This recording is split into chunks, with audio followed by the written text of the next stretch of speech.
السلام عليكم ورحمة الله وبركاته. أعوذ بالله من الشيطان الرجيم. بسم الله الرحمن الرحيم. الحمد لله رب العالمين. اللهم صل على سيدنا محمد وعلى آله وصحبه أجمعين. أما بعد. പ്രിയപ്പെട്ട അൽ ബയാൻ ഓൺലൈൻ ദർശനങ്ങളെ, അപ്പോൾ നമ്മൾ തഫ്സീറിൻ്റെ രണ്ടാമത്തെ ക്ലാസ്സിലാണ് ഇപ്പോൾ ഉള്ളത്. നേരത്തെ നമ്മൾ സൂറത്തുൽ ഫാത്തിഹ നമ്മൾ പറഞ്ഞിരുന്നു തഫ്സീർ. ഇനി നമുക്ക് പറയാനുള്ളത് സൂറത്തു യാസീനാണ്. ആദ്യമായിട്ട് സൂറത്തു യാസീൻ മക്കിയായ സൂറത്താണ്. നമ്മൾ തുടക്കത്തിൽ പറഞ്ഞ ഫാത്തിഹേൻ്റെ അവിടെ പറഞ്ഞിരുന്നു മക്കിയായ സൂറത്തും മദനിയായ സൂറത്തും തമ്മിൽ വ്യത്യാസമൊക്കെ. മക്കിയായ സൂറത്താണ്. അതിൽ വഇദാ ഖീല ലഹും അൻഫിഖു എന്ന് പറഞ്ഞൊരായത്തിൻ്റെ ആ ആയത്തല്ലാത്ത മറ്റു ആയത്തുകളൊക്കെ മക്കിയായ ആയത്തുകളാണ്. അതുകൊണ്ട് സൂറത്ത് മക്കിയാണ് എന്ന് നമ്മൾ പറയുന്നു. ഇതിലെ 82 ആയത്തുകളാണ് സൂറത്തുൽ യാസീനുള്ളത്. സ്വാഭാവികമായിട്ടും നമ്മൾ സാധാരണ രീതിയിൽ ഓതുന്ന ഒരു സൂറത്താണ് സൂറത്തു യാസീൻ. പലപ്പോഴായിട്ട് ആരെങ്കിലും മരിച്ചു കിടക്കുകയാണെങ്കിൽ, അല്ലെങ്കിൽ നമ്മൾ മരിച്ചവർക്ക് വേണ്ടിയിട്ടും മറ്റു അവസരങ്ങളിലൊക്കെ സാധാരണ ഓതുന്ന ഇശാമഗ്‌രിബിനിടയിലൊക്കെ ഓതുന്ന ഒരു സൂറത്താണ് സൂറത്ത് യാസീൻ. അപ്പോൾ എന്തുകൊണ്ടും നമ്മൾ ആ സൂറത്തിൽ പറയുന്നത് എന്തൊക്കെയാണ്, ആ സൂറത്തിൻ്റെ അർത്ഥം എന്താണ്, അതിൽ പറഞ്ഞ ആയത്തുകളുടെയൊക്കെ അർത്ഥം എന്താണ് എന്ന്, അതിൽ പറയുന്ന കഥകളുണ്ടെങ്കിൽ അതെന്താണ് എന്നൊക്കെ നമുക്ക് മനസ്സിലാക്കാൻ വേണ്ടിയിട്ടാണ് നമ്മൾ ഇതിൻ്റെ തഫ്സീർ പഠിക്കുന്നത്. സൂറത്ത് യാസീനെ കുറിച്ച് പറയുകയാണെങ്കിൽ, ഖുർആൻ്റെ നബി സല്ലല്ലാഹു അലൈഹി വസല്ലം തങ്ങൾ ഹദീസിൽ പറഞ്ഞിട്ടുണ്ട്, എല്ലാ വസ്തുക്കൾക്കും ഒരു ഹൃദയമുണ്ടാകും. ഖുർആൻ്റെ ഹൃദയം എന്ന് പറഞ്ഞാൽ സൂറത്തു യാസീനാകുന്നു. സൂറത്ത് യാസീൻ ഒരു പ്രാവശ്യം ഓതിയാൽ പരിശുദ്ധ ഖുർആൻ മുഴുവനായിട്ടും 10 പ്രാവശ്യം ഓതിയതിൻ്റെ കൂലിയുണ്ട് എന്ന് ഹദീസിൽ നമുക്ക് കാണാൻ സാധിക്കും. എന്ന് മാത്രമല്ല, ഇഖ്റഉ അലാ മൗതാക്കും സൂറത്ത് യാസീൻ, മരിച്ചവർക്ക് മേൽ സൂറത്ത് യാസീൻ ഓതണമെന്ന് ഹദീസുണ്ട്. അതടിസ്ഥാനത്തിലാണ് നമ്മൾ മരിച്ചവർക്കൊക്കെ യാസീൻ സൂറത്ത് ഓതുന്നത്.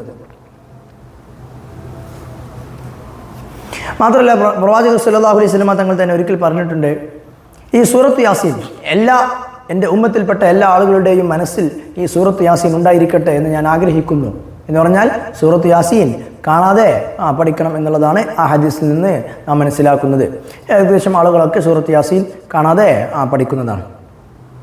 ഏതായാലും നമ്മൾ ഓരോ ആയത്തുകളിലേക്ക് പ്രവേശിക്കാം. ബിസ്മില്ലാഹിർ റഹ്മാനിർ റഹീം അർത്ഥം നമ്മൾ ഫാത്തിഹയോടെ പറഞ്ഞിരുന്നു. എന്ന് മാത്രമല്ല, ഞാൻ നേരത്തെ പറഞ്ഞിരുന്നു, മഹാനായ ഇമാം ഷാഫി റളിയല്ലാഹുവിൻ്റെ അഭിപ്രായ പ്രകാരം ബിസ്മില്ലാഹിർ റഹ്മാനിർ റഹീം എന്നുള്ളത് എല്ലാ സൂറത്തുകളുടെയും തുടക്കത്തിൽ ഒരു ആയത്തായിട്ട് പരിഗണിക്കും എന്നുള്ളതാണ്. ഏതായാലും യാസീൻ എന്നതിൻ്റെ അർത്ഥം സാധാരണ സൂറത്തുകളുടെ തുടക്കത്തിലൊക്കെ യാസീൻ അല്ലെങ്കിൽ ത്വാഹ, അലിഫ് ലാം മീം, അലിഫ് ലാം റാ എന്ന് പറഞ്ഞിട്ടൊക്കെ ഓരോ അക്ഷരങ്ങളുണ്ടാകും. ആ അക്ഷരങ്ങളുടെ വിഷയത്തിൽ പണ്ഡിതന്മാർക്ക് 2 അഭിപ്രായമാണുള്ളത്. ഒരഭിപ്രായം അതിൻ്റെ അർത്ഥം അള്ളാഹുവിനെ അറിയുകയുള്ളൂ, അതിൻ്റെ ഉദ്ദേശം എന്താണെന്ന് അള്ളാഹുവിനെ അറിയുകയുള്ളൂ, അത് അള്ളാഹുവിലേക്ക് വിട്ടുകൊടുക്കുന്നു. ചില ആളുകൾ അതിന് വിശദീകരണം കൊടുത്തിട്ടുണ്ട്. അപ്പോൾ നമ്മൾ ജലാലയിലൊക്കെ അതിൻ്റെ അർത്ഥം അള്ളാഹുവിനാന്ന് അറിയുക എന്ന് പറഞ്ഞു പോകാനാണ്. എന്നാൽ മറ്റു കിതാബുകളിലൊക്കെ ചില ആളുകൾ അതിന് അർത്ഥം കൊടുത്തിട്ടുണ്ട്. യാസീൻ എന്ന് പറഞ്ഞാൽ യാ ഇൻസാൻ എന്നുള്ളതിൻ്റെ ഷോർട്ടാണ് യാസീൻ എന്നുള്ളതും. അല്ല, പ്രവാചകർ സല്ലല്ലാഹു അലൈഹി വസല്ലം തങ്ങളുടെ മറ്റൊരു പേരാകുന്നു, അല്ലെ അള്ളാഹുവിൻ്റെ മറ്റൊരു പേരാകുന്നു യാസീൻ, ഇങ്ങനെയൊക്കെ പറഞ്ഞ പല അഭിപ്രായങ്ങളും അതിലുണ്ട്. ഏതായാലും പോട്ടെ. യാസീൻ വൽ ഖുർആനിൽ ഹക്കീം, ഖുർആൻ തന്നെയാണ് സത്യം. ഹക്കീം എന്ന് പറഞ്ഞാൽ മുഹക്കിം എന്നർത്ഥം, നാം വിധി പുറപ്പെടുവിക്കുന്ന, ഉറപ്പുള്ള എന്നർത്ഥം. ഏത് കാര്യത്തിലും പരിശുദ്ധ ഖുർആനാണ് വിധി, അല്ലെങ്കിൽ പരിശുദ്ധ ഖുർആനാണ് ഹുക്മ് പുറപ്പെടുവിക്കുന്നത്. അതിനപ്പുറം മറ്റൊരു ഹുക്മില്ല. ഖുർആൻ ഒരു വിധി പറഞ്ഞിട്ടുണ്ടെങ്കിൽ പിന്നെ അപ്പുറത്ത് മറ്റൊരു ഹുക്മില്ല. അല്ലെങ്കിൽ ഖുർആൻ പറഞ്ഞിട്ടുണ്ടെങ്കിൽ അത് പരിപൂർണമാണ്, അത് ഉറപ്പുള്ളതാണ്, അതിന് സംശയം വരേണ്ടതില്ല. അതാണ് ഖുർആൻ ഹക്കീം എന്ന് പറഞ്ഞാൽ. ഇന്നക, പ്രവാചകർ സല്ലല്ലാഹു അലൈഹി വസല്ലം തങ്ങളോട് പറയാണ്, ഇന്നക ലമിനൽ മുർസലീൻ, നബിയെ താങ്കൾ പ്രവാചകരിൽപ്പെട്ടതാകുന്നു, അല്ലെങ്കിൽ മുർസലീങ്ങളിൽപ്പെട്ടവരാകുന്നു. ഇന്നക, തീർച്ചയായിട്ടും താങ്കൾ ലമിനൽ മുർസലീൻ, മുർസലീങ്ങളിൽപ്പെട്ടതാകുന്നു. മാത്രമല്ല, അലാ സിറാത്തിൻ മുസ്തഖീം, എങ്ങനെയാണ് താങ്കൾ സിറാത്തുൽ മുസ്തഖീമിലാകുന്നു, എന്നാൽ യഥാർത്ഥ നേരായ വഴിയിലാകുന്നു താങ്കൾ ഉള്ളത്. പ്രവാചകർ സല്ലല്ലാഹു അലൈഹി വസല്ലം തങ്ങളോട് പറയാണ്, ഇന്നക ലമിനൽ മുർസലീൻ അലാ സിറാത്തുൽ മുസ്തഖീം, സിറാത്തുൽ മുസ്തഖീം, നേരായ വഴിയിലാകുന്നു താങ്കളുള്ളത്. ഇതെന്താ വെച്ചാൽ, അന്ന് ഖുറൈശികൾ, മക്ക കുഫാരികൾ, ചില ആളുകൾ എന്ത് പറഞ്ഞു, പ്രവാചകർ സല്ലല്ലാഹു അലൈഹി വസല്ലം തങ്ങളെക്കുറിച്ച് മുഹമ്മദ് നബി പ്രവാചകനല്ല, അല്ലെങ്കിൽ മുർസലീങ്ങളിൽപ്പെട്ടതല്ല എന്ന് ചില ആളുകൾ പറഞ്ഞു. ലസ്ത മുർസലൻ, താങ്കൾ മുർസലല്ല എന്ന് ചില കാഫിയങ്ങൾ പറഞ്ഞപ്പോൾ അള്ളാഹു അവർക്ക് മറുപടിയായിട്ട് പറഞ്ഞതാണ് ഇന്നക ലമിനൽ മുർസലീൻ, നിങ്ങൾ മുർസലീങ്ങൾ പെട്ടത് തന്നെയാകുന്നു എന്ന്. മാത്രമല്ല അലാ സിറാത്തി മുസ്തഖീം, നേരായ വഴികളിലാകുന്നു. ഏതാ നേരായ വഴി? മുൻകഴിഞ്ഞ പ്രവാചകന്മാരിൽ നിന്നൊക്കെ പോന്ന പരിശുദ്ധ ഇസ്ലാമിൻ്റെ നേരായ വഴികൾ തന്നെയാകുന്നു താങ്കൾ ഉള്ളത് എന്ന് പ്രവാചകർ സല്ലല്ലാഹു അലൈഹി വസല്ലം തങ്ങളോട് അള്ളാഹു പറയാണ്.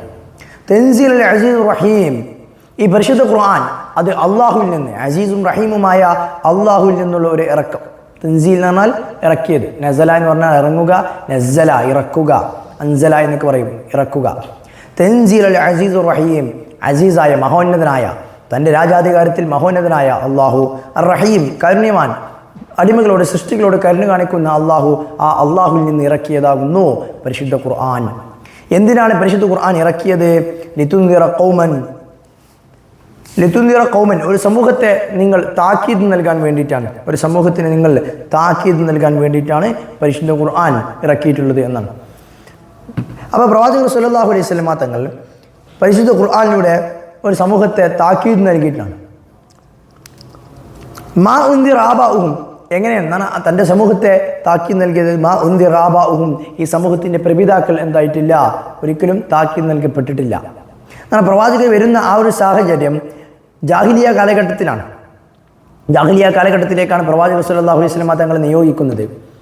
ആ പ്രവാചകർ സല്ലല്ലാഹു അലൈഹി വസല്ലം തങ്ങൾ നിയോഗിക്കപ്പെട്ട ഈ ഒരു സമൂഹത്തിൻ്റെ മുൻകഴിഞ്ഞ സമൂഹം, അവരുടെ പിതാക്കൾ പ്രപിതാക്കൾ, അവരിലേക്ക് പ്രവാചകന്മാർ വന്നിട്ടില്ല. ഈസാ നബി അലൈഹി ഇസ്ലാമിൻ്റെ കാലശേഷം പിന്നീട് 500-600 വർഷങ്ങൾക്ക് ശേഷമാണ് പ്രവാചകർ സല്ലല്ലാഹു അലൈഹി വസല്ലം തങ്ങൾ വരുന്നത്. ആ ഒരു കാലഘട്ടത്തിന് ഫത്രത്ത് എന്ന് പറയാം, ഫത്രത്തിൻ്റെ കാലഘട്ടം എന്ന് പറയും, പ്രവാചകന്മാരില്ലാത്ത കാലഘട്ടം. ആ കാലഘട്ടത്തിൽ ഈ സമൂഹത്തെ താക്കീത് നൽകാൻ ഒരു പ്രവാചകന്മാരും വന്നിട്ടില്ല, ആരും വന്നിട്ടില്ല. അതുകൊണ്ട് മാ ഉന്ദിറ ആബാഉഹും, ഇവരുടെ പിതാക്കന്മാരും പ്രപിതാക്കന്മാരും താക്കീത് നൽകപ്പെട്ടിട്ടില്ല. പക്ഷേ ഈ സമൂഹത്തിന്, ഇപ്പോഴുള്ള സമൂഹത്തിന് താക്കീത് നൽകാൻ വേണ്ടിയിട്ടാണ് പരിശുദ്ധ ഖുർആൻ ഇറക്കിയിട്ടുള്ളത്. ഫഹും ഗാഫിലൂൻ എന്നാണ് ആ സമൂഹം, നിങ്ങളുടെ പിതാക്കളും പ്രപിതാക്കളും അടങ്ങുന്ന ആ സമൂഹം ഫഹും ഗാഫിലൂൻ എന്താകുന്നു? ഗാഫിലീങ്ങളാകുന്നു.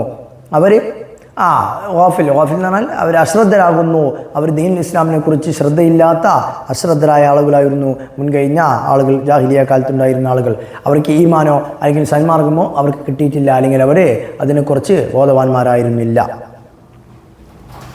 ഇനി അള്ളാഹു പറയാണ് ലഖദ് ഹഖൽ ഖൗലു, ലഖദ് ഹഖൽ ഖൗലു പറഞ്ഞാൽ ലഖദ് വജബൽ ഖൗൽ, നിർബന്ധമായിരിക്കുന്നു, അത് സത്യമായിരിക്കുന്നു, അല അക്തരിഹിം, എല്ലാ അധിക ജനങ്ങളുടെ മേലും ആ ഖൗൽ, ആ ഒരു വാക്ക് സത്യമായിരിക്കുന്നു. ഏതാണ് വാക്ക്? അള്ളാഹു സുബ്ഹാനഹു വ തആല പറഞ്ഞ് നിങ്ങൾ പ്രവാചകന്മാരെ അംഗീകരിച്ചിട്ടില്ലെങ്കിൽ, അനുസരിച്ചിട്ടില്ലെങ്കിൽ അള്ളാഹു ശിക്ഷ നൽകും എന്ന് പറഞ്ഞിട്ടുണ്ടായിരുന്നു. ആ ശിക്ഷ അധിക പേർക്കും വന്നിട്ടുണ്ട് എന്നുള്ളതാണ്. ലഖദ് ഹഖൽ ഖൗലു അലാ അക്സരിഹിം, നിങ്ങളുടെ പ്രപിതാക്കന്മാർ, ജാഹിലിയ കാലഘട്ടത്തിൽ ജീവിച്ചിരുന്ന നിങ്ങളുടെ പ്രപിതാക്കന്മാരിൽ അധിക ആളുകൾക്കും ആ ഒരു വാക്ക് വന്നിട്ടുണ്ട് എന്നാൽ ശിക്ഷ ഇറങ്ങിയിട്ടുണ്ട്. ഫഹും ലാ യുമിനൂൻ, കാരണം അവരൊരിക്കലും വിശ്വസിച്ചിട്ടുണ്ടായിരുന്നില്ല, അവരെ ഒരിക്കലും പ്രവാചകന്മാർ വിശ്വസിച്ചിട്ടുണ്ടായിരുന്നില്ല. എന്നാൽ ഈസാ നബി അലൈഹി ഇസ്ലാമിൻ്റെ പ്രവാചകർ സല്ലല്ലാഹു അലൈഹി വസല്ലം തങ്ങൾ വരുന്നതിന് മുമ്പ് വന്ന പ്രവാചകൻ ഈസാ നബി അലൈഹി ഇസ്ലാമാണ്. ഈസാ നബി അലൈഹി ഇസ്ലാമിനെ വിശ്വസിക്കാത്ത, അല്ലെങ്കിൽ ഇഞ്ചീലിൽ വിശ്വസിക്കാത്ത, ഈസാ നബി അലൈഹി ഇസ്ലാം കൊണ്ടുവന്ന ശരീഅത്തിൽ വിശ്വസിക്കാത്ത ആളുകളായിരുന്നു അധികവും ആളുകളുണ്ടായിരുന്നത്. അവർക്കൊക്കെ അല്ലാഹു ശിക്ഷ നൽകിയിട്ടുണ്ട് എന്നുള്ളതാണ്. ഇന്നാ ജഅൽനാ ഫി അഗ്നാഖിഹിം അഗ്ലാലൻ, ഇന്നാ ജഅൽനാ ഫി അഗ്നാഖിഹിം അഗ്ലാലൻ, അവരുടെ മുനുക്ക് പറഞ്ഞാൽ അഗ്നാക്ക് പറഞ്ഞാൽ പിരടി എന്നർത്ഥം, അഗ്ലാൽ എന്ന് പറഞ്ഞാൽ ചെങ്ങലകൾ. ഇന്ന ജഅൽനാ ഫി അഗ്നാഖിഹിം അഗ്ലാലൻ, അവരുടെ പിരടിയിൽ ഞാൻ ചെങ്ങലകളാക്കിയിട്ടുണ്ട് എന്നാണ്. ചെങ്ങലകൾ അവരുടെ പിരടിയിലാക്കിയിട്ടുണ്ട് എന്നാണ്. ഈ ചെങ്ങലകൾ ഉദ്ദേശിച്ചത് അവരുടെ കൈ. ഇതിൽ പറയുന്നുണ്ട് ഫഹിയ ഇലൽ അദ്ഖാനി ഫഹും മുഖ്മഹൂൻ, ഫഹിയ, ഈ കയ്യുകൾ ഇലൽ അദ്ഖാൻ, ദിഖ്ൻ എന്ന് പറഞ്ഞാൽ താടി, താടിൻ്റെ ഈ ഭാഗം, ഇതിനാണ് എന്ത് ചെയ്യുക ദിഖ്നിൻ്റെ മദ്ഖാൻ എന്ന് പറയാം. പിന്നെ ഫഹു മുഖ്മഹൂൻ, മുഖ്മഹൂൻ എന്ന് പറഞ്ഞാൽ തല ഇങ്ങനെ ഉയർത്തിയിട്ടാണ്, തലയെ താഴ്ത്താൻ കഴിയാത്ത, എന്നാൽ കൈ ഇങ്ങനെ എന്തിനത് ഇങ്ങനെ വെച്ചതുപോലെയാണ് അവരുണ്ടാവുക, കയ്യെ ഇങ്ങനെ വെച്ചതുപോലെ.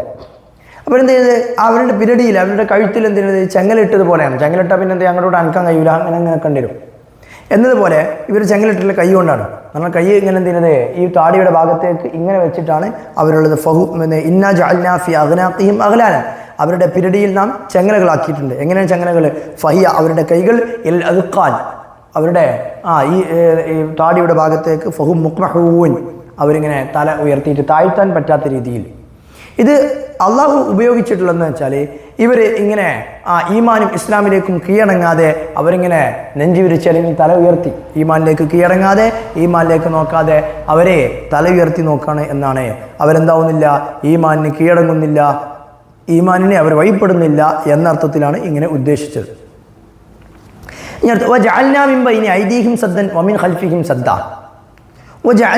അള്ളാഹു പറയാണ് അവരുടെ മുമ്പിലും അവരുടെ പിന്നിലും നമ്മൾ എന്തായിട്ടുണ്ട്, ഒരു മറ വെച്ചിട്ടുണ്ട്. ഐദീഹിം അവരുടെ മുന്നിലും അതേപോലെ അവരുടെ ബാക്കിലും അവരുടെ പിന്നിലും നമ്മൾ എന്ത് ചെയ്തിട്ടുണ്ട്, മറ വെച്ചിട്ടുണ്ട്. സദ്ദൻ എന്ന് പറഞ്ഞാൽ മറ എന്ന് പറഞ്ഞാൽ സദ്ദൻ അനിൽ ഹക്ക്, നന്മയെ തൊട്ട് സത്യത്തെ തൊട്ട് മറക്കുന്ന ഒരു മറ അവരുടെ മുമ്പിലും ഒരു ബാക്കിലും നാം വെച്ചിട്ടുണ്ട്. അവർക്ക് സത്യം കാണുന്നില്ല. അപ്പോൾ അവർക്ക് സത്യം കാണുന്നില്ല എന്ന് പറഞ്ഞാൽ അവരാരും വിശ്വസിക്കുന്നില്ല. വിശ്വസിക്കാത്തത് കൊണ്ട് അള്ളാഹു അതിനെ സൂചിപ്പിച്ചതാണ്. അവരുടെ മുമ്പിലും ബാക്കിലും ഒക്കെ നമ്മൾ മറവെച്ചതുപോലെയാണ് അവർക്ക് ഈമാൻ. മുന്നിലും ബാക്കിലൊന്നും അവർക്ക് ഈമാൻ കാണുന്നില്ല, സത്യത്തെ തൊട്ട് അവരെ വഴി വെച്ച് പോയിട്ടുണ്ട് എന്നുള്ളതാണ്. വജഅൽന മിൻ ബൈനി ഐദീഹിം അവരുടെ മുമ്പിലും വമിൻ ഖൽഫിഹിം അവരുടെ ബാക്കിലും സദ്ദൻ. അതാണ് വജഅൽന മിൻ ബൈനി ഐദീഹിം സദ്ദൻ വമിൻ ഖൽഫിഹിം സദ്ദാ എന്ന് പറഞ്ഞത്. ഇനി ഫഗ്ശൈനാഹും ഫഹും ലാ യുബ്സിറൂൻ. ഫഗ്ശൈനാഹും എന്ന് പറഞ്ഞാൽ അവരെ ഞാൻ മൂടി, അവരുടെ കണ്ണുകളെ ഞാൻ മൂടിയിട്ടുണ്ട്. അഗ്ശൈനാഹും എന്ന് പറഞ്ഞാൽ അവരുടെ കണ്ണിൽ ഒരു അസുഖം കൊടുത്തിട്ടുണ്ട്. ഒരു ഫഹും ലാ യുബ്സിറൂൻ അവർക്ക് കാണുന്നില്ല, അതാണ് ഈമാനിനെ, സത്യത്തെ അവർക്ക് കാണുന്നില്ല. അപ്പോൾ ഈമാനിനെ കാണാത്ത രീതിയിൽ നാം അവർക്ക് ആ കണ്ണിന് മറ കൊടുത്തിട്ടുണ്ട് എന്നുള്ളതാണ്. ഇപ്പോൾ നമുക്ക് അള്ളാഹുവിനെ കാണുന്നില്ല, മലക്കുകളെ നമുക്ക് കാണുന്നില്ല, ജിന്നിനെ കാണുന്നില്ല, അല്ലെങ്കിൽ അദൃശ്യമായതൊന്നും നമുക്ക് കാണുന്നില്ല. കാരണം നമ്മുടെ കണ്ണിന് തന്നെ ഒരു മറയുണ്ട്. ആഖിറത്തിലെത്തിയാൽ അള്ളാഹുവിനെ നമ്മൾ കാണുന്നു, അല്ലെങ്കിൽ ആഖിറത്തിലെത്തിക്കഴിഞ്ഞാൽ നമ്മൾ മർസഖിയായ ലോകം കാണുന്നത് നമ്മുടെ കണ്ണിൻ്റെ മറ അള്ളാഹു ഒഴിവാക്കുന്നതുകൊണ്ടാണ്.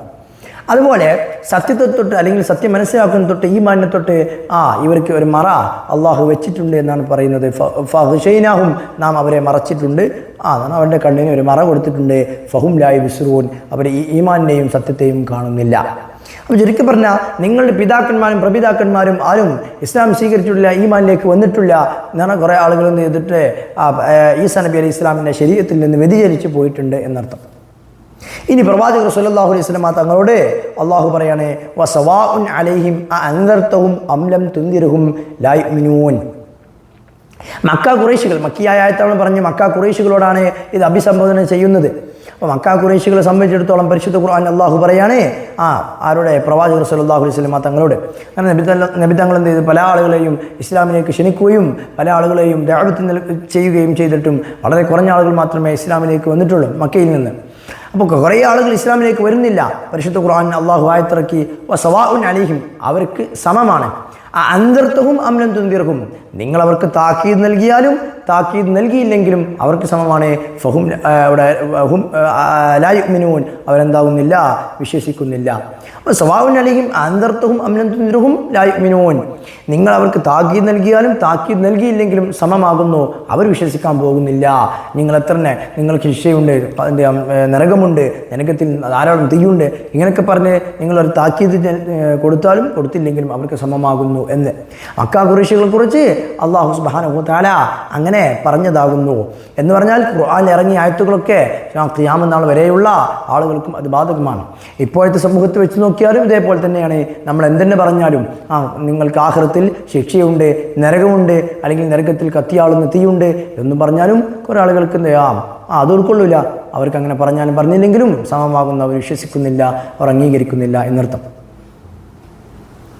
ഇനി അള്ളാഹു പറയാൻ ഇന്നമാ തുൻദിറു എന്നാൽ ഖുറൈശികളിൽ നിന്ന്, മക്ക ഖുറൈശികളിൽ നിന്ന് ഏതാനും ചില ആളുകളൊക്കെ, ചില സ്വഹാബികളൊക്കെ ഇസ്ലാമിലേക്ക് വരികയും ഇസ്ലാം സ്വീകരിക്കുകയും ചെയ്തിട്ടുണ്ടായിരുന്നു. പ്രവാചകർ സ്വല്ലല്ലാഹു അലൈഹി വസല്ലം തങ്ങൾ അംഗീകരിക്കുകയും ചെയ്തിട്ടുണ്ടായിരുന്നു. അതുകൊണ്ട് ഖുർആൻ പറയുന്നു ഇന്നമാ തുൻദിറു മൻ ഇത്തബഅ ദിക്ർ.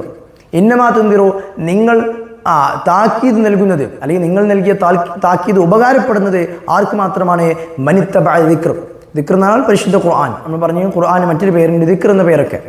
അപ്പം പരിശുദ്ധ ഖുർആനെ പിൻപറ്റിയ, ഖുർആനെ കൃത്യമായിട്ടും പിൻപറ്റിയ ആളുകൾക്ക് എന്തുള്ളൂ, ഈ താക്കീത് ഉപകാരപ്പെടുന്നുള്ളൂ. വഖശിയ റഹ്മാന ബിൽ ഗൈബ്. റഹ്മാൻ അള്ളാഹുവിനെ, റഹ്മാനായ അള്ളാഹുവിനെ പേടിക്കുന്ന, ബിൽ ഗൈബ് ഗൈബ് കൊണ്ട് പേടിക്കുന്ന. കാരണം അള്ളാഹുവിനെ കാണുന്നില്ല, അള്ളാഹുവിൻ്റെ ശിക്ഷകളൊന്നും കാണുന്നില്ല, പക്ഷേ അത് ഗൈബ്, അത് നമ്മൾ അദൃശ്യമായിട്ട് നമ്മൾ വിശ്വസിക്കുന്ന, അള്ളാഹുവിനെ പേടിക്കുന്ന ആളുകളും പരിശുദ്ധ ഖുർആനെ പിൻപറ്റുന്ന ആളുകൾക്ക് അത് ഉപകാരപ്പെടുകയുള്ളൂ. ഫബശ്ശിർഹു ബിമഗ്ഫിറത്തിൻ വഅജ്രിൻ കരീം. ഫബശ്ശിർഹു, നബി തങ്ങളോട് പറയാണ് അല്ലാഹു, ഫബശ്ശിർഹു, നബിയെ താങ്കൾ അവർക്ക്, അങ്ങനത്തെ ആളുകൾക്ക്, പരിശുദ്ധ ഖുർആനെ പിൻപറ്റി അള്ളാഹുവിനെ പേടിക്കുന്ന ആളുകളുണ്ടല്ലോ, അവർക്ക് നിങ്ങൾ സന്തോഷ വാർത്ത നൽകണം. ബിമഗ്ഫിറത്തിൻ, അള്ളാഹുവിൽ നിന്നുള്ള മഗ്ഫിറത്തുണ്ട്, അവർക്ക് പാപമോചനം അവർക്കുണ്ട്. വഅജ്രിൻ കരീം, വലിയ മഹത്വമായ കൂലിയും അള്ളാഹു അവർക്ക് കൊടുക്കും, സ്വർഗം അള്ളാഹു അവർക്ക് കൊടുക്കുമെന്ന് അവർക്ക് എന്ത് ചെയ്യണം? സന്തോഷ വാർത്ത അറിയിക്കണം. മറ്റേ തിന്മകൾ ചെയ്ത ആളുകൾക്ക് താക്കീത് നൽകും, ശിക്ഷയുണ്ട്, നരകമുണ്ടെന്ന താക്കീത് നൽകും. പിന്നെ നന്മ ചെയ്ത ആളുകൾക്ക്, നല്ല ആളുകൾക്ക്, അല്ലെങ്കിൽ പിൻപറ്റിയ ആളുകൾക്ക് സന്തോഷ വാർത്ത, ബഷീർ തബഷീർ എന്ന് പറയും, സന്തോഷ വാർത്ത കൊടുക്കണം എന്നുള്ളതാണ്. ഇനി അള്ളാഹു പറയാണ് ഇന്നാ നഹ്നു നുഹ്യിൽ മൗത്ത, നാം നഹ്നു നുഹ്യിൽ മൗത്ത, മരിച്ചവരെ വീണ്ടും ജീവിപ്പിക്കും. എന്നാൽ ദുനിയാവിൽ നിന്ന് മരിച്ചുപോയ ആളുകളെ നമ്മൾ ആഖിറത്തിൽ എന്താവുന്നുണ്ട്? വീണ്ടും പുനർജീവിപ്പിക്കുന്നുണ്ട്. ഇന്നാ നഹ്നു നുഹ്യിൽ മൗത്ത വനക്തുബു മാ ഖദ്ദമു വആസാറഹും വകുല്ലു ഷൈഇൻ അഹ്സൈനാഹു ഫീ ഇമാമിൻ മുബീൻ. ഇന്നാ നഹ്നു നുഹ്യിൽ മൗത്ത, മരിച്ചവരെ നാം വീണ്ടും പുനർജീവിപ്പിക്കുന്നതാണ്. ആഖിറത്തിൽ എത്തിക്കഴിഞ്ഞാൽ മഹ്ശറയിൽ പുനർജീവിപ്പിക്കുന്നതാണ്. വനക്തുബു മാ ഖദ്ദമു, അവർ ചെയ്യുന്ന ഓരോ പ്രവർത്തനങ്ങളും നാം എഴുതി വെക്കുന്നുണ്ട്. ലൗഹുൽ മഹ്ഫൂദിൽ നാം എഴുതി വെക്കുന്നുണ്ട്. മാ ഖദ്ദമു, മനുഷ്യന്മാർ അവർ സമർപ്പിച്ചത്, എന്നാണ് അവർ ചെയ്തത്, ഖൈറാവട്ടെ ഷർറാവട്ടെ അവർ ജീവിതത്തിൽ ചെയ്തത് എന്തിനാണ്? അതിന് ശിക്ഷയും അല്ലെങ്കിൽ അതിന് കൂലിയും നൽകാൻ വേണ്ടിയിട്ടാകുന്നു. ആസാറവും, അവരുടെ ആസാറുകളും, ആസാർ എന്ന് പറഞ്ഞാൽ തിരുശേഷിപ്പുകളും നാം എഴുതി വെക്കുന്നുണ്ട്. രണ്ടർത്ഥത്തിലാണ്. ഒന്ന്, ആസാർ എന്ന് പറയും, നമ്മൾ നടന്നു പോയാൽ നടക്കുന്ന സമയത്ത് കാൽപ്പാടുകൾ ഉണ്ടാവും, അതിനെന്ത് ചെയ്യുന്നത്? ആസാർ എന്ന് പറയും, കാൽപ്പാടുകൾ. അപ്പോൾ നമ്മൾ പള്ളിയിലേക്ക് നടക്കുന്ന സമയത്ത് ആ കാൽപ്പാടുകൾ, നമ്മുടെ അമല്, പള്ളിയിലേക്ക് പോയി എന്നുള്ള അമൽ എഴുതി വെക്കുന്നതോടെ തന്നെ ഈ കാൽപ്പാടുകളും അവർ എഴുതി വെക്കുന്നതാണ്. അതിനും അള്ളാഹു കൂലി നൽകും എന്നുള്ളതാണ്. അല്ലെങ്കിൽ തിരുശേഷിപ്പ് എന്ന് പറയും, നമ്മൾ മരിച്ചു പോയാലും നമ്മൾ ചെയ്തു വെച്ച എന്തെങ്കിലും ഉപകാരപ്പെടുന്നുണ്ടെങ്കിൽ ശേഷം വരുന്ന ആളുകൾക്ക്, ഇപ്പോൾ കിതാബുകളൊക്കെ എഴുതിയ ആളുകൾ അവർ മരിച്ചു പോയാലും അവരുടെ കിതാബുകൾ ശേഷം വരുന്ന ആളുകൾ പഠിക്കുന്നുണ്ടെങ്കിൽ ആ പഠിക്കുന്നതിനൊക്കെ കൂലി, അതിനൊക്കെ കൂലി അവർക്ക് കിട്ടും, അതും നാം എഴുതി വെക്കും എന്നുള്ളതാണ്. അപ്പോൾ ഞാൻ വല്ല കിതാബുകളോ അല്ലെങ്കിൽ ഞാൻ വല്ല കാര്യങ്ങളൊക്കെ ചെയ്തു വെച്ചിട്ടുണ്ട്, ഞാൻ മരിച്ചാൽ ശേഷമുള്ള ആൾക്ക് അത് ഉപകാരപ്പെടുത്തുന്നുണ്ടെങ്കിൽ എൻ്റെ ഏടിൽ, എൻ്റെ കിതാബിൽ അത് എഴുതി വെക്കുന്നതാണ്, അതിൻ്റെ കൂലി എഴുതി വെക്കുന്നതാണ്. തിരിച്ചുണ്ടാകും, ഞാൻ എന്തെങ്കിലും തിന്മകൾ ചെയ്തു വെച്ചിട്ടുണ്ടെങ്കിൽ, ഞാൻ മരിച്ചതിനു ശേഷം ആ തിന്മകൾ ലോകത്തിന് നിലനിൽക്കുന്നുണ്ടെങ്കിൽ അതിൻ്റെ ശിക്ഷയും എനിക്ക് കിട്ടും. അതാണ് അതിൻ്റെ ആസാർ എന്ന് പറഞ്ഞാൽ. വകുല്ല ഷൈഇൻ, എല്ലാ വസ്തുവും അഹ്സൈനാഹു, നാം ക്ലിപ്തപ്പെടുത്തിയിട്ടുണ്ട്, രേഖപ്പെടുത്തിയിട്ടുണ്ട്. ഫി ഇമാമിൻ മുബീൻ, കൃത്യമായ വ്യക്തമായ ഒരു കിതാബിൽ. ഇമാം എന്ന് പറഞ്ഞാൽ നേതാവ് എന്നൊക്കെയാണ് അർത്ഥം. നമ്മൾ എന്ത് ചെയ്യും? ഇമാം എന്ന് പറഞ്ഞാൽ കിതാബ് എന്നാണ്. സാധാരണ പറയും മാ ഇമാമുക്ക എന്ന് ചോദിച്ചാൽ അൽ ഖുർആൻ ഇമാമി, ഖുർആനാണ് എൻ്റെ ഇമാം, എന്നെ മുന്നിൽ വെക്കുന്ന, എനിക്ക് നേതൃത്വം നൽകുന്നത് പരിശുദ്ധ ഖുർആനാണെന്നുള്ള. എന്നതുപോലെ ലൗഹുൽ മഹ്ഫൂദ് എന്ന ഒരു കിതാബ്, ആ കിതാബിൽ എല്ലാം കൃത്യമായിട്ട് എഴുതി വെച്ചിട്ടുണ്ട്. വകുല്ല ഷൈഇൻ, എല്ലാ വസ്തുക്കളും എല്ലാ കാര്യങ്ങളും അഹ്സൈനാഹു, നാം രേഖപ്പെടുത്തിയിട്ടുണ്ട്. ഫി ഇമാമിൻ മുബീൻ, വ്യക്തമായിട്ടുള്ള ഒരു കിതാബിൽ. മുബീൻ എന്ന് പറഞ്ഞാൽ വ്യക്തമായിട്ടുള്ള, ലൗഹുൽ മഹ്ഫൂദാണ് ഉദ്ദേശിക്കുന്നത്. അപ്പോൾ ഇതാണ് എന്ത് ചെയ്യുന്നത്? സൂറത്ത് യാസീൻ്റെ ഒരു മുഖദ്ദിമ നമ്മൾ പറഞ്ഞത്, ആദ്യത്തെ കുറഞ്ഞ ആയത്തുകൾ. ഇനി എന്ത് ചെയ്യുന്നത്? ഒരു ചെറിയൊരു കഥയാണ്, അല്ലെങ്കിൽ ഒരു ഉദാഹരണമാണ് പറയുന്നത്. അപ്പോൾ ഞാൻ ഇതിൻ്റെ അർത്ഥങ്ങൾ മാത്രമുള്ള സൂചിപ്പിക്കുന്ന ചെറിയ തഫ്സീറുകൾ മാത്രമേ കൊടുക്കുന്നുള്ളൂ. വിശദമായ തഫ്സീറുകൾ മറിച്ചു നോക്കിയാൽ വിശദമായ ഓരോ വാക്കിൻ്റെയും അല്ലെങ്കിൽ വിശദമായിട്ടുള്ള അഭിപ്രായങ്ങളും വ്യത്യാസങ്ങളും അഭിപ്രായ വ്യത്യാസങ്ങളും പിന്നെ ഫിഖും ഹുക്കുമുകളൊക്കെ പറയുന്നുണ്ടാകും. വളരെ ഷോർട്ടായി മാത്രമേ ഞാൻ പറയുന്നുള്ളൂ. വളിരിബ് ലഹും, പരിശുദ്ധ ഖുർആൻ പറഞ്ഞു, വളിരിബ് ലഹും മസലൻ അസ്ഹാബൽ ഖറിയ ഇത് ജാഅഹൽ മുർസലൂൻ. എന്താ വെച്ചാൽ അന്താക്കിയ എന്ന് പറഞ്ഞ ഒരു സ്ഥലം, അന്താക്കിയ എന്ന് പറഞ്ഞ ഒരു സ്ഥലമുണ്ട്. ആ സ്ഥലത്തേക്ക് ഈസാ നബി അലൈഹി ഇസ്ലാം ഒരു 3 ആളുകളെ പറഞ്ഞേക്കും. ആദ്യം 2 ആളുകളെ പറഞ്ഞേക്കും ആ സ്ഥലത്തേക്ക്. ആ ആളുകളെ ദീനുൽ ഇസ്ലാമിലേക്ക് ക്ഷണിക്കാൻ വേണ്ടി പറഞ്ഞേക്കും. പക്ഷെ അവരാരും വിശ്വസിക്കുകയില്ല. അങ്ങനെ 3-മതൊരാളും കൂടി പറഞ്ഞേക്കും. അങ്ങനെ 3 ആളുകളെയും അവർ വിശ്വസിക്കുകയില്ല. അവരെ ഈ 3 ആളുകളെയും ആ ഖറിയത്തിലുള്ള അന്താക്കിയ എന്ന് പറഞ്ഞ ആ ഒരു പ്രദേശത്തുള്ള ആളുകളൊക്കെ ഈ 3 ആളുകളെയും കളവാക്കുകയും അവരെ ആട്ടി ഓടിക്കുകയൊക്കെ ചെയ്യും. അതിനെ എന്ത് ചെയ്യും? വിശദീകരിച്ചുകൊണ്ടാണ് പരിശുദ്ധ ഖുർആൻ പറഞ്ഞിട്ടുള്ളത്. വളിരിബ് ലഹും മസലൻ, നബിയെ താങ്കൾ ഈ ഖുറൈശികൾക്ക് പറഞ്ഞു കൊടുക്കണം. മസലൻ, ഒരു ഉദാഹരണം പറഞ്ഞു കൊടുക്കണം. എന്തിനുദാഹരണം? അസ്ഹാബുൽ ഖറിയ, ഒരു ഗ്രാമത്തിൻ്റെ കഥ. ഏക ഗ്രാമം? അന്താക്കിയ എന്നാണ് ഗ്രാമത്തിൻ്റെ പേര്. ഇത് ജാഅഹൽ മുർസലൂൻ, ആ ഒരു ഗ്രാമത്തിലേക്ക് മുർസലീങ്ങൾ വന്നു. എന്നാൽ ഈസാ നബി അലൈഹി ഇസ്ലാം അയച്ചിട്ടുള്ള ഒരു 2 ആളുകൾ. ഇത് അർസൽന ഇലൈഹിം മുസ്നൈനി, ആദ്യം 2 ആളുകളെ നാം അയച്ചു. ഇത് അർസൽന ഇലൈഹിം, ആ ഖറിയത്തിലുള്ള ആളുകളിലേക്ക് നാം അയച്ചു ഇസ്നൈനി 2 ആളുകളെ.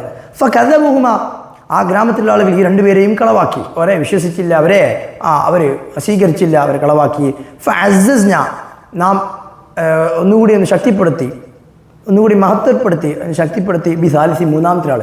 2 ആൾ പോയതുകൊണ്ടായിരിക്കും ചിലപ്പോൾ മൂന്നാമത്തെ ഒരാൾ പണി പറഞ്ഞാൽ ചിലപ്പോൾ എന്ത് ചെയ്യും, സ്വീകരിക്കും എന്ന രീതിയിൽ മൂന്നാമതൊരാളും കൂടി നാം പറഞ്ഞയച്ചു. ഫഖാലു, എന്നിട്ട് ഈ 3 പേരും ചെയ്യുന്നത് അവിടെ പോയി ആ ഒരു അന്താഖിയ എന്ന് പറഞ്ഞ ആ ഒരു പ്രദേശത്ത് പോയി പറഞ്ഞു, ഇന്ന ഇലൈക്കും മുർസലൂൻ, ഞങ്ങൾ 3 പേരും നിങ്ങളിലേക്ക് അയക്കപ്പെട്ട മുർസലീങ്ങളാകുന്നു എന്ന് പറഞ്ഞാൽ നിങ്ങളിലേക്ക് അയക്കപ്പെട്ട ആളുകളാകുന്നു, ഞങ്ങളെ സത്യമതവുമായി ഇസ്ലാമുമായി ഞങ്ങൾ വന്നതാകുന്നു, അതിനുവേണ്ടി അയക്കപ്പെട്ട നിയോഗിക്കപ്പെട്ട ആളുകളാകുന്നു എന്ന് പറഞ്ഞു. ഖാലു, അവർ പറഞ്ഞു, മാ അൻതും ഇല്ലാ ബശറും മിസ്ലുനാ, എന്നാൽ ആ ഒരു ഖറിയത്തിലുള്ള ആ ഗ്രാമത്തിലുള്ള ആളുകൾ പറയാണ്, മാ അൻതും ഇല്ലാ ബശറും മിസ്ലുനാ, നിങ്ങൾ ഞങ്ങളെ പോലത്തെ എന്ത് ചെയ്യണം, മനുഷ്യന്മാരാണല്ലോ, പിന്നെ ഇപ്പോൾ നിങ്ങൾ പറഞ്ഞ് നമ്മൾ വിശ്വസിക്കാൻ എന്താ? ഈ പരിശുദ്ധ ഖുർആനിൽ മറ്റു സ്ഥലങ്ങളിൽ പല ആയത്തുകളും പറഞ്ഞിട്ടുണ്ട്. ഇസ്ലാമിക ദഅവത്തുമായിട്ട് അമ്പിയാക്കൾ വന്നപ്പോൾ പല അമ്പിയാക്കളോടും അവിടുത്തെ സമൂഹം പറഞ്ഞിട്ടുള്ളത്, നിങ്ങൾക്ക് ഞങ്ങളെ പോലത്തെ മനുഷ്യന്മാരാണ്, മാലിഹാദർ റസൂലിഫുൽ അസ്വാഖ്, ഞങ്ങളെപ്പോലെ ഭക്ഷണം കഴിക്കുന്ന അങ്ങാടി നടക്കുന്നൊരു എന്ത് ചെയ്യുക വ്യക്തി പെട്ടെന്ന് എന്ത് ചെയ്യാൻ പ്രവാചകനാണെന്ന് പറയുകയും പറഞ്ഞതൊക്കെ ഞങ്ങൾ അംഗീകരിക്കുമെന്ന് പറഞ്ഞാൽ അത് പറ്റൂലല്ലോ. അപ്പോൾ അന്താക്കിയുള്ള ആ ഒരു ഗ്രാമത്തിലുള്ള ആളുകളും ഇതേപോലെ തന്നെ നിങ്ങളെന്ത് ചെയ്യുന്നത് മനുഷ്യന്മാരാണ്, പിന്നെ ഇപ്പോൾ ഞങ്ങൾ നിങ്ങളെ വിശ്വസിക്കേണ്ട ആവശ്യമുണ്ടോ? ഖാലു മാ അൻതും ഇല്ലാ ബശറും മിസ്ലുനാ, ഞങ്ങളെപ്പോലത്തെ മനുഷ്യരാകുന്നു നിങ്ങളും. വമാ അൻസല റഹ്മാനു മിൻ ഷൈഇൻ ഇൻ അൻതും ഇല്ലാ തക്ദിബൂൻ. ഇനി അല്ലാഹു പറയാണ്, വമാ അൻസല റഹ്മാനു മിൻ ഷൈഇൻ, അല്ലാഹു ഒരു കാര്യവും ഇറക്കിയിട്ടില്ല, ഇൻ അൻതും ഇല്ലാ തക്ദിബൂൻ, നിങ്ങളതിനെ കളവാക്കിയിട്ടല്ലാതെ. അപ്പോൾ ഈ ഖുറൈശികൾ അല്ലെങ്കിൽ എന്ത് ചെയ്യാം, ഈ അന്താഖിയിലുള്ള ആളുകൾ അള്ളാഹു ഏത് ഒരു റസൂലിനെ ഇറക്കാണെങ്കിലും ഒരു കിതാബ് ഇറക്കാണെങ്കിലും അള്ളാഹു പറഞ്ഞ ഏത് കാര്യമാണെങ്കിലും അതിനെ കളവാക്കിയിട്ടല്ലാതെ ആരും ഇല്ല, എല്ലാവരും അതിനെ കളവാക്കുകയാണ് എന്ന്. ഖാലു, അവർ പറഞ്ഞു, റബ്ബുനാ യഅലം ഇന്നാ ഇലൈക്കും ലമുർസലൂൻ. അപ്പോൾ ഈ 3 ആളുകൾ പറയാണ്, 3 ആളുകൾ ആദ്യം എന്ത് ചെയ്ത്, ഞങ്ങൾ നിങ്ങളിലേക്ക് അയക്കപ്പെട്ട മുർസലീങ്ങളാകുന്നു എന്ന് പറഞ്ഞപ്പോൾ അന്താഖിയയിലെ ആളുകൾ എന്ത് ചെയ്തു, അവരെ എതിർക്കുകയും സ്വീകരിക്കാതിരിക്കുകയും ചെയ്തപ്പോൾ അവർ പറയാണ്, ഖാലു, അവർ പറയാണ്, റബ്ബുനാ യഅലം, അല്ലാഹുവിനറിയാം, ഇന്നാ ഇലൈക്കും ലമുർസലൂൻ, ഞാൻ നിങ്ങളിലേക്ക് അയക്കപ്പെട്ട മുർസലീങ്ങളാകുന്നു എന്ന് അള്ളാഹുവിന് കൃത്യമായിട്ടും അറിയാം. അതുകൊണ്ട് നിങ്ങളൊരിക്കലും ഞങ്ങളെ കളവാക്കരുത്, നിങ്ങൾ സ്വീകരിക്കണം. വമാ അലൈനാ ഇല്ലൽ ബലാഗുൽ മുബീൻ. ഇനി പറയണം എന്ത് ചെയ്യുന്നത്, വമാ അലൈനാ ഇല്ലൽ ബലാഗുൽ മുബീൻ, ഞങ്ങൾക്ക് ഇത്രയേ ഉള്ളൂ, ഞങ്ങളോട് അയക്കപ്പെട്ടത് എന്തിനാണ്, ഈ സ്ഥലത്ത് ഈ പ്രദേശത്ത് വന്നിട്ട് നിങ്ങൾക്ക് ഇസ്ലാം പരിചയപ്പെടുത്തി കൊടുക്കുക, അള്ളാഹുവിനെ പരിചയപ്പെടുത്തി കൊടുക്കുക, ദഅവത്ത് ചെയ്യുക എന്നേ ഞങ്ങൾക്ക് ലക്ഷ്യമുള്ളൂ, ഞങ്ങളെ ഏൽപ്പിക്കപ്പെട്ടതുള്ളൂ. അപ്പോൾ അതുകൊണ്ട് ഞങ്ങളത് ചെയ്യുന്നു. വമാ അലൈന, ഞങ്ങളുടെ മേലില്ല, ഇല്ലൽ ബലാഗുൽ മുബീൻ, വ്യക്തമായി എത്തിച്ചു കൊടുക്കലല്ലാതെ. ഞങ്ങളുടെ ഡ്യൂട്ടി എന്താണ്, ഈ ദീനുൽ ഇസ്ലാമിനെ കൃത്യമായി എത്തിച്ചു കൊടുക്കുക. ഓരോരുത്തരും കൊണ്ട് ഇസ്ലാമിലേക്ക് വലിച്ചു കൊണ്ടുവരണമെന്നോ നിർബന്ധിച്ച് ഇസ്ലാം പരിവർത്തനം ചെയ്യണമെന്നോ ഞങ്ങൾക്കില്ല, ഇസ്ലാമിനെ പരിചയപ്പെടുത്തി കൊടുക്കുക, അത് ഞങ്ങൾ ചെയ്തു. എന്ത് ചെയ്ത്, വമാ അലൈന ഇല്ലൽ ബലാഗുൽ മുബീൻ, ഞങ്ങളുടെ മേലില്ല ഇല്ലൽ ബലാഗുൽ മുബീൻ, വ്യക്തമായ എത്തിച്ചു കൊടുക്കലല്ലാതെ ഞങ്ങളുടെ മേലില്ല, അത് മാത്രമേ ഞങ്ങൾക്ക് ഡ്യൂട്ടിയുള്ളൂ, അത് ഞങ്ങൾ ചെയ്തിട്ടുണ്ട്. മാത്രമല്ല ഇവരെന്ത് ചെയ്തിട്ടുണ്ട്, ഈസ നബി അലൈഹി സ്വലാമൊക്കെ ആളുകളിലേക്ക് ഇത് എത്തിച്ചു കൊടുക്കാൻ വേണ്ടി ഏതാനും ചില മൊയ്ജിസത്തുകളൊക്കെ കാണിച്ചു കൊടുത്തിട്ടുണ്ട്. ആ മൊയ്ജിസത്തുകളിലൂടെയൊക്കെ വെള്ളപ്പാണ്ടുള്ള ആളുകളെ ഈസാ നബി ഇങ്ങനെ തടവുമ്പോൾ വെള്ളപ്പാണ്ട് പോവുകയും മരിച്ചവരെ ഈസാ നബി ജീവിപ്പിക്കുകയൊക്കെ ചെയ്തിട്ടുണ്ട്. അപ്പോൾ ഇങ്ങനെ ദൃഷ്ടാന്തങ്ങൾ കാണിച്ചിട്ടും അവർ വിശ്വസിക്കുന്നില്ല. ഇങ്ങനെയൊക്കെ ദൃഷ്ടാന്തങ്ങൾ കാണിച്ച് പരിശുദ്ധ ദീനുൽ ഇസ്ലാമിനെ അവർക്ക് എത്തിച്ചു കൊടുക്കുക എന്ന ഉത്തരവാദിത്തമാണ് മുസ്ലിങ്ങൾക്കുള്ളത്. അതവർ ചെയ്തിട്ടുണ്ട് എന്നുള്ളതാണ്. ഖാലു, ഇങ്ങനെയൊക്കെ പറഞ്ഞപ്പോൾ അന്താഖി ആളുകൾ പറയാണ്, ഇന്നാ തതയ്യർനാ ബിക്കും ലഇല്ലം തൻതഹു നർജുമന്നകും വലയമസ്സന്നകും മിന്നാ അദാബുൻ അലീം. ഖാലു, അവർ പറയാണ്, അന്താഖിയിലെ ജനങ്ങൾ പറയാണ്, ഇന്നാ തതയ്യർനാ ബിക്കും, നിങ്ങൾ കാരണത്താൽ ഞങ്ങൾക്ക് തതയ്യുർ ഉണ്ടായിട്ടുണ്ട്. തതയ്യുർ എന്ന് പറഞ്ഞാൽ തശാഉം എന്നൊക്കെ പറയും, ദുർലക്ഷണം, ദുർലക്ഷണങ്ങൾ ഉണ്ടായിട്ടുണ്ട്. അങ്ങനെ അതുവരേക്കും മഴ ഉണ്ടായിരുന്നു. കുറച്ച് കഴിഞ്ഞപ്പോൾ മഴ നിന്നു. അപ്പോൾ മഴ നിന്നത് ഇവർ കാരണത്താലാകുന്നു. നിങ്ങൾ എന്ത് ചെയ്തത്? മുർസലീങ്ങളാണ് പറഞ്ഞു വന്നതാണ് കാരണത്താൽ. ഞങ്ങളുടെ പിതാക്കളും പ്രപിതാക്കളും ആരാധിച്ചു പോന്നിരുന്ന ബിംബങ്ങളെ ആരാധനയും അതേപോലെ മറ്റു ദൈവങ്ങളെ ആരാധനയൊക്കെ നിങ്ങൾ എതിർത്തതുകൊണ്ടാണ്, നിങ്ങളുടെ ഒരു ദുർലക്ഷണം കൊണ്ടാണ് ഇവിടെ കുറേ മയക്ക് നിന്നത്. അതേപോലെ മറ്റു നല്ല കാര്യങ്ങളൊക്കെ ഇല്ലാതായത് നിങ്ങൾ ദുർലക്ഷണം കാരണത്താലാകുന്നു. ഇന്നാ തത്തകിർനാബിക്കും, നിങ്ങൾ കാരണത്താൽ ഞങ്ങൾക്ക് ദുർലക്ഷണങ്ങൾ ഉണ്ടായിട്ടുണ്ട്. ലഇല്ലം തൻതഹു, നിങ്ങൾ നിർത്തിയിട്ടില്ലെങ്കിൽ, ഈ പറച്ചിൽ നിങ്ങൾ നിർത്തിയിട്ടില്ലെങ്കിൽ നെർജുമന്നക്കും, ഞങ്ങൾ നിങ്ങളെ എറിഞ്ഞു ഓടിക്കും, നിങ്ങളെ എറിഞ്ഞു ഓടിക്കും. അതുകൊണ്ട് ഈ നിർത്തണം എന്നുള്ളതാണ്. വലയമസന്നക്കും പിന്നെ അദാബുൻ അലീം, മാത്രമല്ല ഞങ്ങളിൽ നിന്ന് നിങ്ങൾ നല്ല വേദനാജനകമായ ശിക്ഷയൊക്കെ നിങ്ങൾക്ക് ഏൽക്കേണ്ടി വരും. ഞങ്ങൾ കല്ലെടുത്തെറിയുകയും പിന്നെ ചാട്ടുവാർ കൊണ്ട് അടിക്കുകയൊക്കെ ചെയ്യും. അതുകൊണ്ട് നിങ്ങൾ വേഗം സ്ഥലം വിട്ടോളി, സ്ഥലം കാലിയാക്കിയോളി എന്നാണ് അന്താഖിയയിലെ ആളുകൾ പറഞ്ഞത്. പാലു അവർ പറയാണ് ത്വാഇറുക്കും മഅക്കും, എന്നാൽ ആര് പറഞ്ഞു? ഈ മൂന്നാളുകൾ മുർസലീങ്ങൾ, എന്നാൽ അയക്കപ്പെട്ട മൂന്നാളുകൾ പറയുന്നു ത്വാഇറുക്കും മഅക്കും, നിങ്ങളുടെ ദുർലക്ഷണം മഅക്കും, നിങ്ങളുടെ കൂടെ തന്നെയാണ്. നിങ്ങൾ ഇസ്ലാമിലേക്ക് വരാത്ത, അള്ളാഹുവിൽ വിശ്വസിക്കാത്തത് കൊണ്ടും ദീനുൽ ഇസ്ലാം നിങ്ങൾ പുൽകാത്തത് കൊണ്ടും അത് കാരണത്താലാണ് നിങ്ങൾക്ക് ദുർലക്ഷണങ്ങൾ ഉണ്ടായിട്ടുള്ളത്. ത്വാഇറുക്കും മഅക്കും, നിങ്ങളുടെ ദുർലക്ഷണം നിങ്ങളുടെ കൂടെ തന്നെയാകുന്നു ഉള്ളത്. നിങ്ങൾ കുഫ്ർ കാണിച്ചത് കാരണത്താലാണ് നിങ്ങൾക്ക് ഈ ദുർലക്ഷണം ഉള്ളത്. ഇൻ ദുക്കിർതും ബൽ അൻതും ഖൗമുൻ മുസ്രിഫൂൻ. അപ്പോൾ നിങ്ങൾ എന്താണ് ഖാലു ത്വാഇറുക്കും മഅക്കും ഇൻ ദുക്കിർതും, നിങ്ങൾക്ക് ധാരാളം ദുഃഖിർത്തും എന്ന് പറഞ്ഞാൽ ഇൽത്തും, നിങ്ങൾക്ക് ധാരാളം വഅദ് നൽകപ്പെട്ടിട്ടുണ്ട്, നിങ്ങൾക്ക് ധാരാളം ദൃഷ്ടാന്തങ്ങൾ കാണിക്കപ്പെട്ടിട്ടുണ്ട്. എന്നിട്ടും നിങ്ങൾ ഇസ്ലാം സ്വീകരിക്കാതെ കുഫറിലേക്ക് പോയത് കൊണ്ട് കാരണത്താലാണ് നിങ്ങൾക്ക് ഈ ഒരു ശുഉമുണ്ടായത്, ഈ ഒരു ദുർലക്ഷണം ഉണ്ടായത് എന്നാണ്. എന്ന് മാത്രമല്ല ബൽ അൻതും ഖൗമുൻ മുസ്രിഫൂൻ, നിങ്ങൾ ഇസ്റാഫ് നടത്തിയ, അമിതമായിട്ട് നടത്തിയ, എന്നാൽ കുഫ്ർ എന്ന് മാത്രമല്ല കുഫ്രിയത്തിൽ നന്ദി കേടിൽ അമിതമാക്കിയ ആളുകളാകുന്നു നിങ്ങൾ. നിങ്ങൾ ശിർക്ക് കൊണ്ട് നിങ്ങൾ പരിധി വിട്ട ശിർക്ക് ചെയ്ത ആളുകളാകുന്നു നിങ്ങൾ. അപ്പോൾ ഈ ഒരു മുർസലീങ്ങൾ വരികയും അവർ ഞങ്ങൾ എന്ത് അള്ളാഹുവിൽ നിന്നുള്ള മുർസലീങ്ങളാകുന്നു, നല്ലത് പറയാൻ വേണ്ടി വന്നതാണ് എന്ന് പറഞ്ഞിട്ടും എന്താവുന്നില്ല, ഈ ആളുകൾ സ്വീകരിക്കുന്നില്ല. അവർ വീണ്ടും കുഫറിൽ തന്നെ നിലനിൽക്കുകയും ചെയ്തത് കാരണത്താലാണ് നിങ്ങൾക്ക് ഇങ്ങനെ ഒരു ശുഉമുണ്ടായിട്ടുള്ളത്, ഒരു ദുർലക്ഷണം ഉണ്ടായിട്ടുള്ളത് എന്നാണ്. അപ്പോൾ ഇങ്ങനെ ഇരിക്കുന്ന ഒരു സാഹചര്യത്തിൽ, എന്നാൽ ഈ മൂന്നാളുകൾ വന്നു, ഈ അന്താഖിയക്കാരോട് സംസാരിച്ചപ്പോൾ അവരാരും സ്വീകരിക്കാത്തൊരു സാഹചര്യത്തിൽ മറ്റൊരാൾ കൂടി വരുന്നു. വജാഅ മിൻ നഖ്സൽ മദീനത്തി റജുലുൻ, ആ ഒരു പട്ടണത്തിൻ്റെ അങ്ങേ മൂലയിൽ നിന്ന് ഒരു വ്യക്തി വരുന്നുണ്ട്. അദ്ദേഹത്തിൻ്റെ പേര് ഹബീബുൻ നജ്ജാർ എന്നാണ് അതിൻ്റെ പേര്. അദ്ദേഹം മുർസലീങ്ങൾ അല്ലെങ്കിൽ അള്ളാഹുൽ വിശ്വസിച്ച ദീൻ ഇസ്ലാം പുൽകിയ ഒരാളായിരുന്നു. ഹബീബുൻ നജ്ജാർ മുർസലീങ്ങൾ വിശ്വസിച്ച ആളായിരുന്നു. അദ്ദേഹം വരികയാണ്. വജാഅ മിൻ നഖ്സൽ മദീനത്തി റജുലുൻ യസ്ആ, അദ്ദേഹം യസ്ആ എന്ന് പറഞ്ഞാൽ ഓടി വരുന്നു. ഇങ്ങനൊരു സംഭവം ഉണ്ടായി അറിഞ്ഞപ്പോൾ നമ്മൾ എന്ത് ചെയ്യും? ഇപ്പോൾ ഒരു സ്ഥലത്ത് തീപിടുത്തുണ്ടായി അല്ലെങ്കിൽ ആക്സിഡൻറ്റ് ഉണ്ടായി എന്ന് പറയുമ്പോൾ നമ്മൾ ഓടിപ്പോവില്ലേ, എന്നതുപോലെ ഇങ്ങനൊരു സംഭവം ഉണ്ടായി എന്ന് അറിഞ്ഞപ്പോൾ അദ്ദേഹം ആ ഒരു പട്ടണത്തിൻ്റെ അങ്ങേ മൂലയിൽ നിന്ന് ഓടി വരുന്നു. ഈ ഒരു അന്താഖിയക്കാരുടെ ഈ ഗ്രാമത്തിലെ ആളുകളോട് സംസാരിക്കാൻ വരുന്നു. എന്നിട്ട് അദ്ദേഹം വന്നിട്ട് പറയുകയാണ്, യാ ഖൗമി, സമൂഹമേ, ഇത്തബിഉൽ മുർസലീൻ, മുർസലീങ്ങളെ നിങ്ങൾ പിൻപറ്റൂ, ഈ മുർസലീങ്ങൾ നിങ്ങൾ പിൻപറ്റൂ.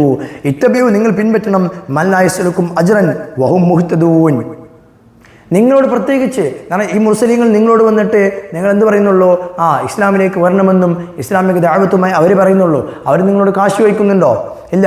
ഒരു ക്ലാസ്സിന് ഇത്ര ചെയ്യാൻ കാശ് എന്നോ, അല്ലെങ്കിൽ ഒരു കാര്യം പറഞ്ഞാൽ ഇത്ര രൂപ തരണമെന്നോ ഇത്ര പൈസ തരണമെന്നോ അവർ ചോദിക്കുന്നില്ല.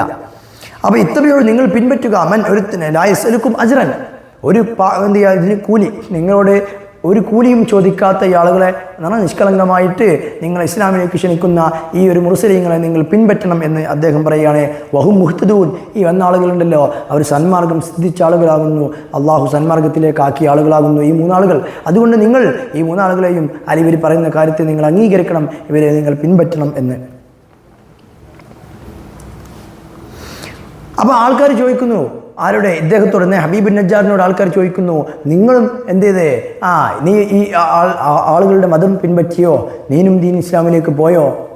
അള്ളാഹുവിനെ ആരാധിക്കാൻ നീയും പോയോ എന്ന് ആളുകൾ ചോദിക്കുമ്പോൾ അദ്ദേഹം ഈ ഹബീബുൻ നജ്ജാർ മറുപടി പറയാണ്, വമാലി അലാ അബ്ദുല്ലദീ ഫതറനി, എന്നെ സൃഷ്ടിച്ച ഈ അള്ളാഹുവിനെ, എന്നെ സൃഷ്ടിച്ച നാഥൻ ഞാൻ എന്തുകൊണ്ട് ആരാധിക്കാതിരിക്കണം?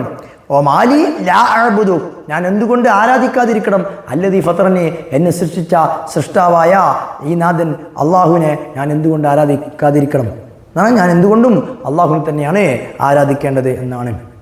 വൈലേഹി തുർജഊൻ, ആ അള്ളാഹുവിലേക്കാണ് നമ്മൾ മടങ്ങുന്നത്, ആ ഒരു ദൈവത്തിലേക്കാണ് നമ്മൾ മടങ്ങുന്നത്. അങ്ങനത്തെ ഒരു സൃഷ്ടാവിനെ ഞാൻ എന്തുകൊണ്ട് ആരാധിക്കാതിരിക്കണം, എന്തുകൊണ്ട് ഞാൻ ആരാധിക്കണം, അതുപോലെ തന്നെ നിങ്ങളും ആരാധിക്കണം എന്നാണ് പറയുന്നത്. അത്തഖദു മിൻ ദൂനിഹി ആലിഹത്തൻ, ഇദ്ദേഹം ചോദിക്കാണ്, ഈ ഹബീബുൻ നജ്ജാർ ആ സമൂഹത്തോട് ചോദിക്കാണ്, അത്തഖദു മിൻ ദൂനിഹി ആലിഹത്ത, നിങ്ങളെപ്പോലെ ഞാനും ഈ അള്ളാഹു അല്ലാത്ത മറ്റു ദൈവങ്ങളെ ഉണ്ടാക്കണോ, മറ്റു ദൈവങ്ങളെ ഞാൻ ആരാധിക്കണോ? അത്തഖിദു, ഞാൻ ഉണ്ടാക്കണോ, മിൻ ദൂനിഹി, അള്ളാഹുവിനെ കൂടാതെ അല്ലെങ്കിൽ അള്ളാഹു അല്ലാതെ ആലിഹത്തൻ, വേറെ ദൈവങ്ങളെ ഞാൻ ഉണ്ടാക്കുക, അല്ലെങ്കിൽ ഞാൻ അവരെ ആരാധിക്കുക, ഞാൻ അങ്ങനെ ചെയ്യണോ? അങ്ങനെ ചെയ്യേണ്ട ആവശ്യമില്ല. എന്നാൽ അദ്ദേഹം ചോദിക്കുന്നത് ചോദ്യമായിട്ട് ചോദിക്കല്ല, ആശ്ചര്യത്തോടെ ചോദിക്കണം. എന്തുകൊണ്ടും ഞാൻ ഈ ഒരു അള്ളാഹുവിനെ, എന്നെ സൃഷ്ടിച്ച ഈ ലോക മുഴുവൻ സൃഷ്ടിച്ച അള്ളാഹുവിനെയാണ് ഞാൻ ആരാധിക്കേണ്ടത്, അല്ലാതെ നിങ്ങളെപ്പോലെ മറ്റു ദൈവങ്ങളെ ഉണ്ടാക്കുകയാണോ ഞാൻ വേണ്ടത് എന്ന് ചോദിക്കണം. ഈ യുരിദിന് റഹ്മാനു ലുദ്ദീൻ, അള്ളാഹു നിങ്ങൾക്ക്, ഇദ്ദേഹം പറയാണ്, ഇദ്ദേഹം ആ സമൂഹത്തെ കളിയാക്കിയിട്ട് പറയാണ്, ഈ യുരിദിന് റഹ്മാനു ലുദ്ദീൻ, അള്ളാഹു നിങ്ങൾക്ക് വല്ല ബുദ്ധിമുട്ടും വിചാരിച്ചാൽ, ഈ യുരിദ് നി റഹ്മാൻ ബിൽ ലുദ്ദീൻ, എനിക്ക് അള്ളാഹു എന്ത് ചെയ്തു വല്ല ബുദ്ധിമുട്ടും വിചാരിച്ചാൽ, അള്ളാഹു വിചാരിച്ചു ഇനി ആൾക്ക് വല്ല ബുദ്ധിമുട്ടും കൊടുക്കണമെന്ന് വിചാരിച്ചാൽ, ലാ തുഗ്നി അന്നി ശഫാഅത്തുഹും, ഈ ദൈവങ്ങളുടെ ഷഫാഅത്തൊന്നും എനിക്ക് ഉപകാരപ്പെടുന്നതല്ല. എന്ന് പറഞ്ഞാൽ എനിക്ക് അള്ളാഹു എന്ത് ചെയ്തു ഒരു ബുദ്ധിമുട്ടുണ്ടാക്കാൻ വിചാരിച്ചു, ഒരു രോഗം തരാൻ, അല്ലെങ്കിൽ എന്തെങ്കിലും അസുഖം തരാൻ, അല്ലെങ്കിൽ എവിടെയും വീഴാൻ അള്ളാഹു വിചാരിച്ചു, ഒരു ബുദ്ധിമുട്ടാണ് അള്ളാഹു വിചാരിച്ചത്. എന്നാൽ ഈ ദൈവങ്ങൾ, നിങ്ങൾ പറയുന്ന ഈ കല്ലിനെയും അല്ലെങ്കിൽ മറ്റു ബിംബങ്ങളെയും നിങ്ങൾ ആരാധിക്കുന്ന ആ ദൈവങ്ങളുണ്ടല്ലോ, ആ ദൈവങ്ങൾക്ക് അള്ളാഹു എന്നെ കുറിച്ച് വിചാരിച്ച ഈ ഒരു ബുദ്ധിമുട്ടിനെ തടുക്കാൻ സാധിക്കുകയില്ല. അവരുടെ ഷഫാഅത്ത്, പ്രവാചകർ സല്ലല്ലാഹു അലൈഹി വസല്ലം തങ്ങൾക്ക് ഷഫാഅത്തുണ്ട്. പ്രവാചകർ സല്ലല്ലാഹു അലൈഹി വസല്ലം തങ്ങൾ ഷഫാഅത്ത് ചെയ്താൽ അള്ളാഹു സ്വീകരിക്കും. അല്ലാതെ നിങ്ങൾ പറഞ്ഞ ഈ ഒരു ബിംബങ്ങൾ, നിങ്ങൾ പറഞ്ഞ ഈ ബിംബങ്ങളും അതുപോലെ തന്നെ കല്ലുകളും അവർക്ക് ഷഫാഅത്തിനുള്ള അർഹതയില്ല. അള്ളാഹു എന്തെങ്കിലും വിചാരിച്ചാൽ അതിനെ തടുക്കാനോ അള്ളാഹു വിചാരിച്ചത് കൊണ്ടുവരാനോ സാധിക്കാത്ത വെറും കല്ലുകൾ മാത്രമാകുന്നു നിങ്ങൾ ബിംബങ്ങൾ. അർത്ഥം, ഈ യുരിദിന് റഹ്മാനി ലുദ്ദീൻ, എനിക്ക് അള്ളാഹു വല്ല ബുദ്ധിമുട്ടും വിചാരിച്ചാൽ, ലാ തുഗ്നി അന്നി, എന്നെ തൊട്ട് ഐശ്വര്യമാക്കുകയില്ല, ഷഫാഅത്തുഹും, ഈ ബിംബങ്ങളുടെ ഷഫാഅത്ത്, ശുപാർശ ഐശ്വര്യമാക്കുകയില്ല. എന്ന് പറഞ്ഞാൽ ആ ബിംബങ്ങൾ അതിനെ തൊട്ട് തടയാൻ സാധിക്കൂല എന്നർത്ഥം. ചെയ്യാൻ ഒന്നും, വലാ യുൻഖിദൂൻ, എന്നെ രക്ഷപ്പെടുത്തുകയുമില്ല, ഇന്നി ഇദൻ ഫീ ളലാലിൻ മുബീൻ, അങ്ങനെ അള്ളാഹു എനിക്ക് ബുദ്ധിമുട്ടാക്കിയാൽ ഇവരെ, എന്നാൽ അള്ളാഹു എന്നെ ബുദ്ധിമുട്ടാക്കുകയും ഇവരാരും ഈ ബിംബങ്ങളാരും എന്നെ സഹായിക്കാതിരിക്കുകയും ചെയ്താൽ ഞാൻ വ്യക്തമായ ഒരു മുബീൻ എന്ന വ്യക്തമായ ഒരു വഴികേടിലായിരിക്കും ഞാൻ ഉണ്ടാവുക, ളലാൽ, വഴികേടിലായിരിക്കും. അപ്പം അതുകൊണ്ട് ഇപ്പോൾ ആകെ ഓപ്ഷൻ എന്ത് മാത്രമേ ഉള്ളൂ? അള്ളാഹുവിനെ ആരാധിക്കൂ, അള്ളാഹുവിനെ വിശ്വസിക്കുക എന്ന് മാത്രമേ ഉള്ളൂ. അള്ളാഹുവിനെ വിശ്വസിക്കാതെ, അള്ളാഹുവിനെ അംഗീകരിക്കാതെ, അള്ളാഹുവിനെ വിശ്വസിക്കാതിരുന്നാൽ, അള്ളാഹു എന്തെങ്കിലും ബുദ്ധിമുട്ട് കാണിച്ചാൽ, വെറും ഈ ബിംബങ്ങളെ ആരാധിച്ചത് കൊണ്ടോ ഈ ബിംബങ്ങളെ വിശ്വസിച്ചുകൊണ്ടോ ഒന്നും ഉണ്ടാവുകയില്ല. കാരണം അങ്ങനെ ഞാൻ അള്ളാഹുവിനെ ഒഴിവാക്കി ഈ ബിംബങ്ങളെ ആരാധിച്ചാൽ ഞാൻ വ്യക്തമായ വഴികേടിലായിരിക്കും ഉണ്ടാവുക. അതുകൊണ്ട് നിലവിൽ ഞാൻ എന്ത് ചെയ്യുന്നത്, അള്ളാഹുവിനെ വിശ്വസിക്കുന്നു, അള്ളാഹുവിനെ മാത്രം ആരാധിക്കുന്നു എന്നാണ്. ഇന്നി ആമൻതു ബിറബ്ബിക്കും ഫസ്മഊൻ. ഇൻഷാ അല്ലാഹ് ബാക്കി അടുത്ത ക്ലാസ്സിനെടുക്കാം. അതിനുശേഷമുള്ളത് ഇൻഷാ അല്ലാഹ് അടുത്ത ക്ലാസ്സിനെടുക്കാം. വാഹിറു ദഅവാനാ അൽഹംദുലില്ലാഹി റബ്ബിൽ ആലമീൻ. അസ്സലാമു അലൈക്കും വറഹ്മത്തുള്ളാഹി തആല വബറകാതുഹു.